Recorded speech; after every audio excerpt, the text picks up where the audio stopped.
Hello ছাত্রছাত্রীরা, আজ আমি ডালকোলা গার্লস হাই স্কুলের সেকেন্ড সাবমিট ইভ্যালুয়েশন 2026-এ ম্যাথমেটিক্সের কিছু প্রশ্ন নিয়ে আলোচনা করব। আর তো ভিডিওটা শুরু করে দিচ্ছি। গ্রুপ এর সঠিক উত্তরটি নির্বাচন করো। দেখো, এখানে 7টা প্রশ্নের কথা বলেছে, কিন্তু এখানে মোট 4টি প্রশ্ন আছে। 1, 2, 3, 4।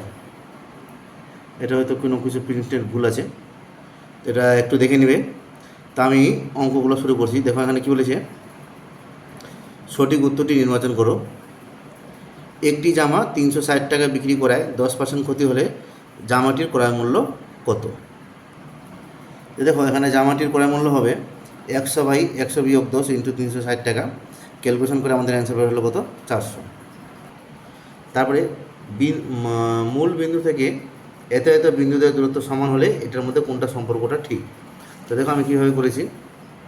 তো মূল বিন্দু থেকে যেহেতু বলেছি, দুটাকে স্কোয়ার করবো, স্কোয়ার করে দিয়ে সমান সমান করে দেবো। আর রুটটা দিব না, যেহেতু দুটাই সমান।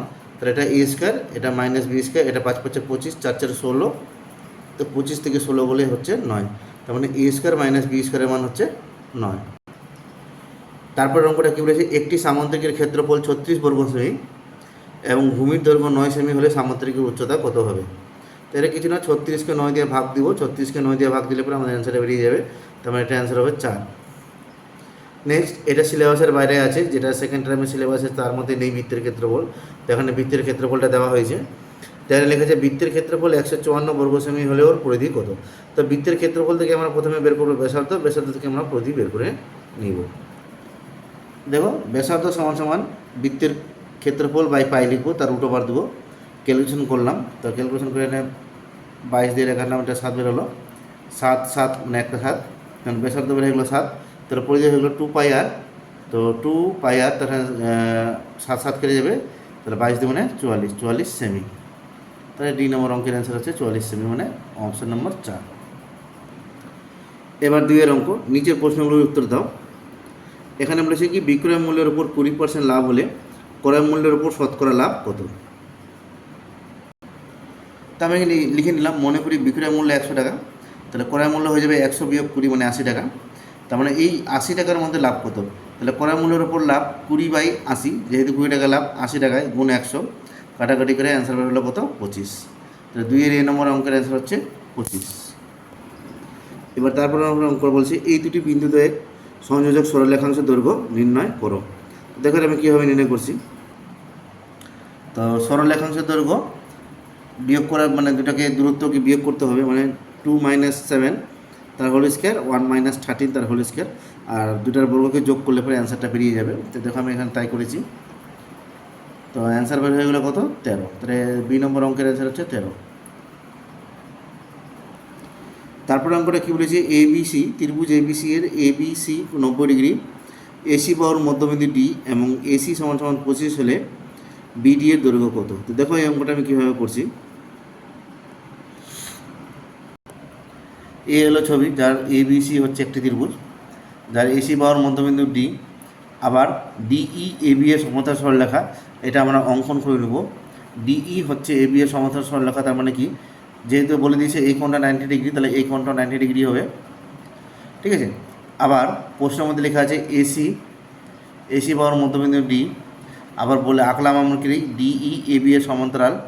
তার মানে কি, E হয়ে যাবে BC এর মধ্যবিন্দু, তার মানে BE যা হবে CEও তাই হবে।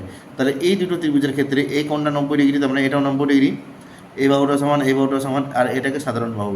তার মানে এই দুইটা ত্রিভুজ হয়ে গেলো সর্বসম। তো সর্বসম ত্রিভুজের অনুরূপ বাহুগুলি সমান হয়, তার মানে এই বাহুটার সঙ্গে এই বাহুটা সমান হবে। তাহলে বিডি এর মান হয়ে যাবে কত? BD = CD। এবার এই CD মানে হচ্ছে হাফ AC, ঠিক আছে। সেই অনুসারে কিন্তু আমি এখানে প্রমাণটাকে করেছি। তো এইভাবে প্রমাণ করে তোমাদেরকে কিন্তু এই অঙ্কটা দেখাতে হবে, যেহেতু অঙ্কে 2 নম্বর আছে। তো একটু দেখে নাও কীভাবে করেছি। যে সর্বসম প্রমাণ হলো BD = CD।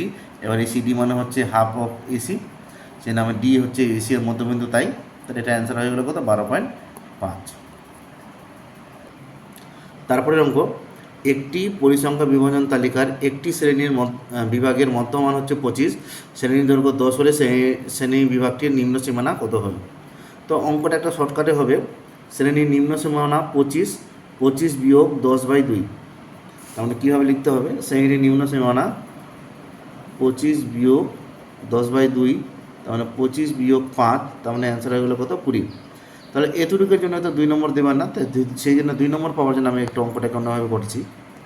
তা আমি প্রথমে লিখে নিলাম উচ্চ শ্রেণীর সীমানা এ, নিম্ন শ্রেণীর সীমানা বি, তার মানে এখানে মধ্যমান a+b/2 মানে 25 দিয়েছে, তাহলে a+b মানে 50, a-b = 10 বলে দিয়েছে।